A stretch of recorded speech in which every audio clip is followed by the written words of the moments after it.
first award of the night is the Ken Carr Medal.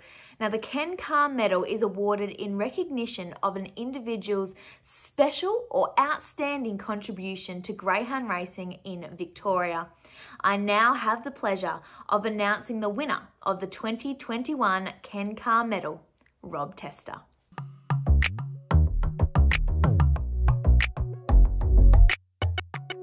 I'm here with our Ken Carr Medal winner, Rob Tester. Rob, first of all, congratulations. Thank you, Molly. It's, a bit of a shock, bit of a surprise, actually. Surprise, shock, and still waiting for it all to sort of sink in a bit, yeah. Absolutely. I can only imagine. Now, you've been a race caller for I want to say more than 30 years. Can you tell me what... well, it's probably closer to 40 now. Yeah, time sort of flies. Well, I was being kind.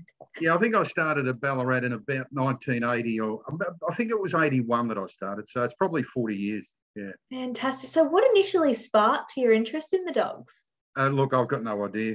I originally wanted to be a race caller from the first time I heard Bill Collins call a race many years ago when I was a kid on, I used to appear on a show like World of Sport on a Sunday morning. So I always wanted to be like him. I had guys that I grew up with in the country town in Colac that were involved in greyhound racing. So that's where my first love for greyhound racing started, way back, probably in about 75 or 76. I went to my first dog meeting.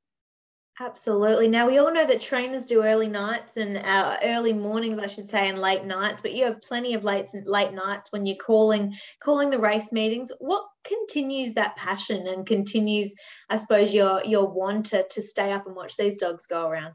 Well, I think it's a love. I love the sport and I love calling the races. I've never lost the passion for calling races.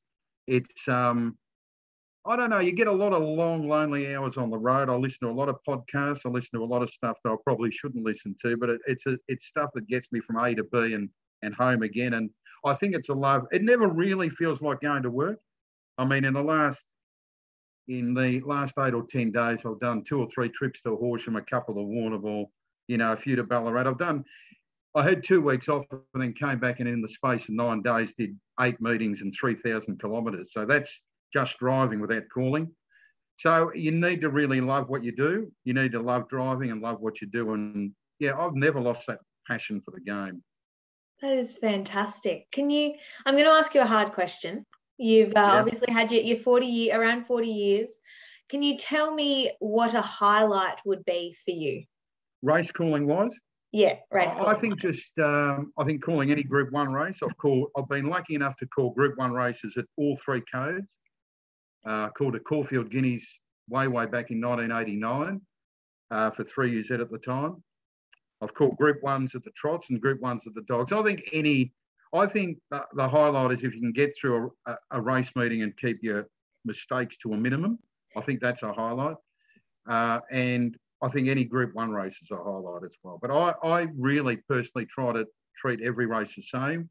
I mean, there are owners with dogs that might only win 1 race a year. They're entitled to the same respect as someone that wins, many Group 1 races. So I really try to put as much into a maiden race anywhere as I do into a Group 1 race. It doesn't always work out like that because, you're human and sometimes you get bored and, you might just want to go home. But I really do, honestly, 99.9% of the time, try to treat everybody the same.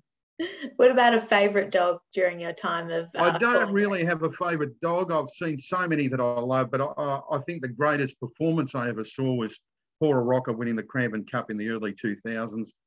Look, it was one of the greatest performances I've ever seen on a racetrack. That includes any code. His performance that night, I doubt whether there was a dog born that could have beaten Pora Rocker that night. And I think that's my favourite performance. As far as favourite dogs go, I don't really have a favourite. I've got 20 or 30 that I really admire greatly. But that Cranbourne Cup in the early 2000s, Pora Rocker, simply the greatest performance ever. Oh, I'll have to go back and watch it because I can't picture it off the top of my head. Okay, well, to put it in perspective, Cranbourne at the time, to break 30 seconds was nearly impossible. I think only one dog had broken 30 seconds before that. He went 29.60 odd. He beat Vapor World, who was a multiple Group 1 winner by 14 lengths. It was an unbelievable display. And without wishing to give it away, Tom and George Daly, who I know pretty well, when they've got a smart dog or a fast one, I'll text one of them after they won and say, is it as good as Pora Rocker? And they have yet to say yes. So that's how good.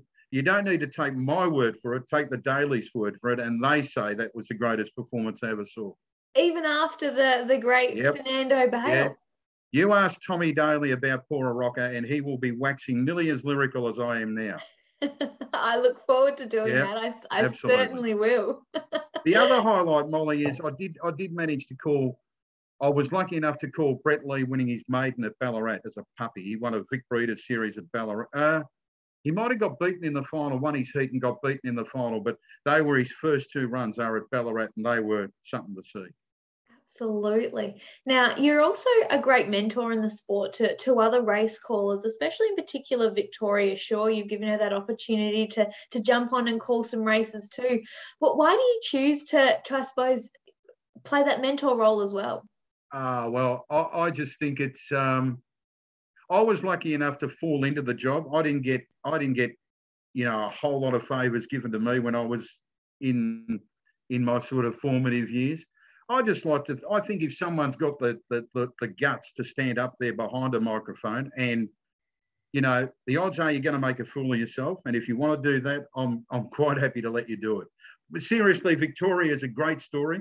She's a fantastic ambassador for our sport. We should use her more. She is a great ambassador for our sport, and I think she's come on in leaps and bounds as a race caller. Oh, without a doubt. And I'm not saying that's got anything to do with my mentorship or my ability to pass on any secrets to her, but I think it's just through sheer hard work and persistence that she's gone a long, long way in a short amount of time, really. Oh, without a doubt. And I think that she'd be I know that she's very appreciative of the help that you've given her. But Rob, congratulations on your Ken Carr medal. It's certainly well deserved. Look, it's a pleasure to accept it. I've been on the panel that actually picked Ken Carr medal winners in the past. So I know how much thought and how much effort goes into choosing this medal winner, and to have it named after someone who's an icon of the game is an absolute pleasure. So I certainly accept the award. I can't believe that they've given it to me, but I'll certainly accept it gratefully. Thank you very much. Congratulations again to Rob Tester. Now, I've seen some fantastic photos of you so far tonight, so make sure you keep them coming on Facebook, Instagram and Twitter with the hashtag Victorian Greyhound Awards 2021 and VGA 2021. Now, coming up next, we have the 2021 Ned Bryant Award. Stay tuned.